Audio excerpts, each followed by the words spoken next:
Greetings and welcome to yet another vintage computer build video. This one is going to center around this. Another lowball eBay bid find. It's actually an AOpen motherboard. It's a brand I'm not familiar with their boards. I've probably maybe seen one or two in the wild, but not that I can remember. I mean, that might even be a good thing. If boards are not memorable, then it clearly means that they weren't problematic. So, I guess there's one thing, but I've never seen an AOpen board to my knowledge. I've certainly never owned an AOpen motherboard in the past. Another thing that I have not really owned, I do have one gateway laptop that's got an AMD Sempron CPU. I'm not sure what model this one is. Let me see if I can get the camera to focus. Looks like SDA 2400. So what is that? 2400 plus? Probably not too bad in the grand scheme of things, but it is still a Sempron. It's the Celeron of the AMD world. So who knows how good it actually is. Plenty of fan headers on this board. There's one there. There's one over here.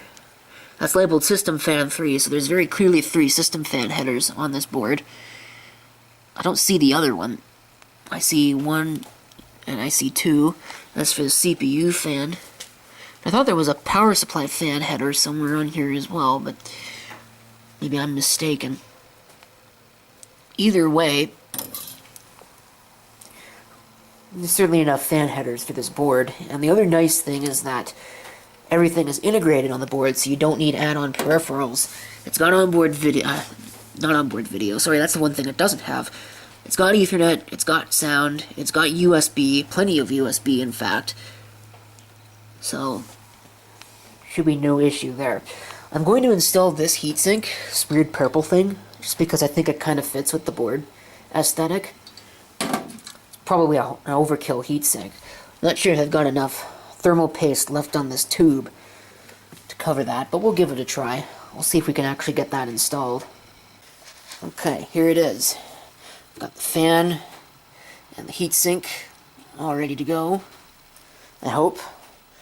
Got some RAM. It's a 1 GB module. I'll probably add more later, just because I think I can probably add up to 3 gigs to this, assuming it will support 1 GB modules. I don't know. I've also got this video card, just a random, it's a GeForce 4 MX 440. I may put something a little better on this, I'm not sure. I don't know if I even have anything that's better than a GeForce 4 MX 440 for AGP. I think I've got a Radeon like 5700 XT or something, but I don't know if that's better than a GeForce 4 MX, so we'll see if this thing will actually work as it is. Or if it'll just blow up like the last thing that I worked on did.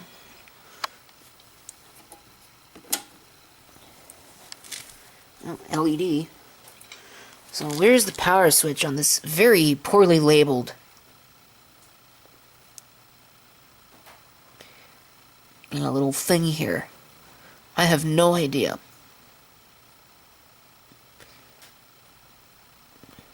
Like, what is going on with this? I can't actually read any of these labels.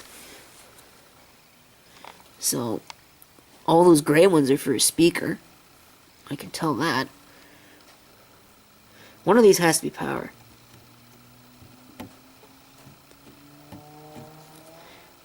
Something's got to be power. Oop, I just turned it on.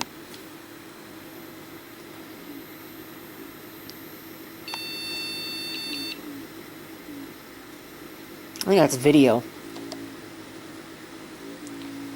I'm also carrying immense coil line, so I have a feeling it's probably about to explode. So we'll turn that off. It's kind of interesting, it's giving me video beeps. Could be that this video card is no good. I mean, if you take a look at it, you can see that there's definitely bad capacitors on it. So, we'll do some experimentation, see if I can get it to work. Okay, trying a different card here. Let's see what happens when I try to power it up now.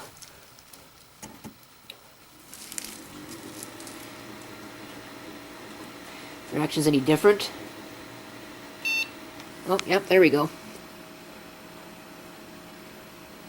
Check it out. AOpen. CMOS checksum error. Pretty common award BIOS. So, anyway, 166 megahertz CPU. Look at the wavy effect going on that. I just noticed that. Anyway, yeah, 2400 plus, I was right. 1 gig of RAM. So, I don't know what speed that runs at. It's certainly not 166 megahertz, that must be the bus speed. So, now that I know that the system actually functions, what I'm going to do is I'm going to put it in a case. So, I can go ahead and I can get the case over here. Here's the case in question. You can see it's been pretty well emptied of anything valuable. If you're wondering what it actually is, those of you that have been watching my channel for a while will probably recognize it. You can see that it's very clearly been upgraded, or the hardware that was in it was upgraded. Of course, that hardware failed, so this thing was pulled out of service. This case itself is pretty old. Let me see if I can find it on it. It should be right there. Can I read it? I'll use the camera to help me. 2006. So, yeah, this thing's been around the block, and it's certainly quite old, but it will also work just fine.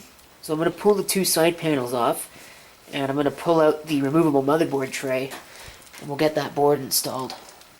Alright, well, there it is, along with the I/O plate, which you can just barely see. Interestingly, it looks like this case might support older boards, like the old AT style boards, which is very odd, because I wouldn't think that a case this new would be able to support that, but it is a pretty old design for a case. I mean, if I go ahead and we'll flip it around here, if I don't drop it right into the case, you can see at the back, those 4 screw holes are for the old version, the socket 423 Pentium 4, which used screws and mounted straight to the motherboard tray. I don't think the 478 did. Maybe some of the earlier 478s did, but... And I know that Dell certainly used that design on their later boards, but I think 478 was little plastic rivet things into the board itself, if I remember how that worked.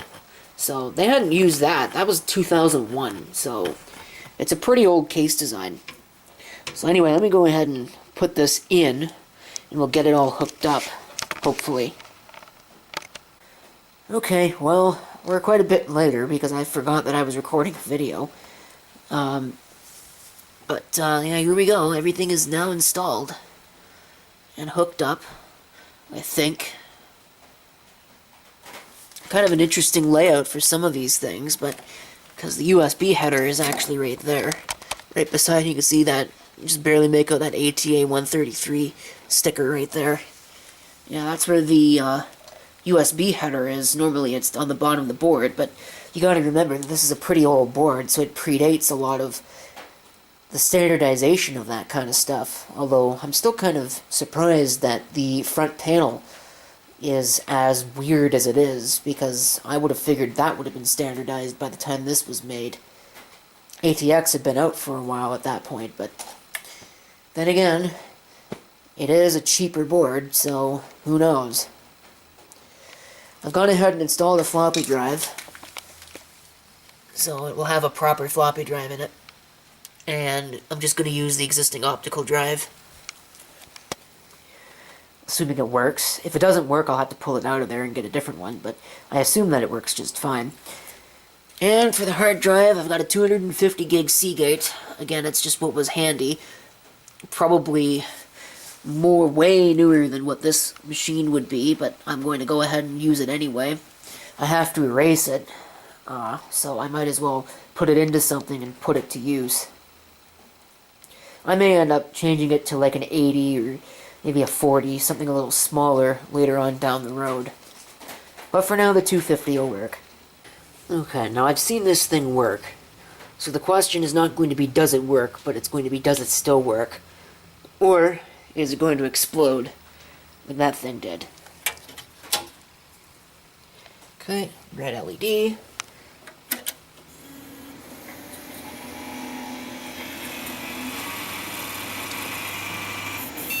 Okay, the rear case fan's bad. Primary IDE channel, no 80 conductor cable installed. Well, who cares? It sees the drive.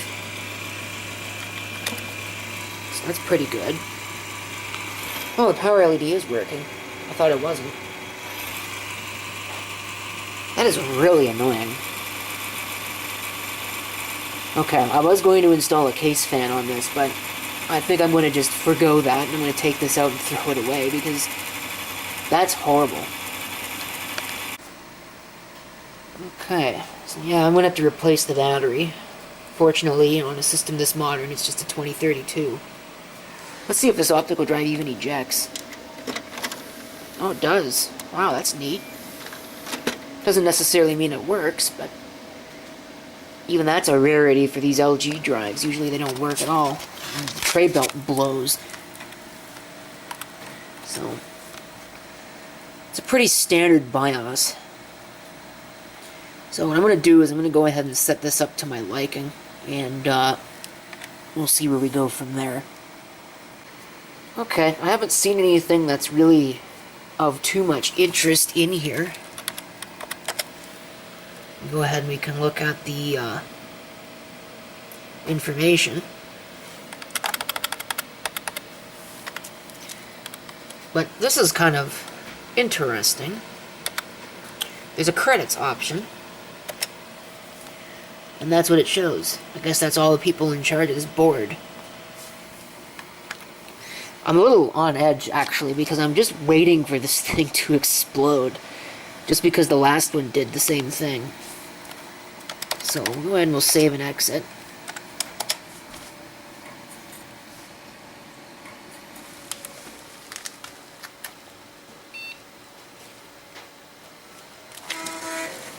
There's our floppy seek. I may just stop the video depending upon what the hard drive does, if anything. Which looks like it didn't do anything. Okay, so there's obviously nothing bootable on the hard drive, so that's pretty much it for tonight. I mean, it's past 9 o'clock now, so I probably should start working on this and go inside where it's nice and warm. So it's staying out here, so that's it for that. We have a working machine, and stay tuned for next video when I go ahead and install an operating system.